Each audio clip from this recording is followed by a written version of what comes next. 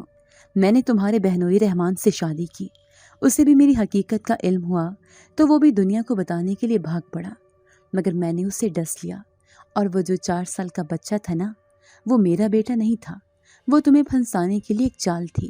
میں نے سمجھا شاید مجھ پر ظلم ہوتا دیکھ کر تم فوراً مجھ سے شادی کر لو گے، مگر میرا اندازہ غلط نکلا۔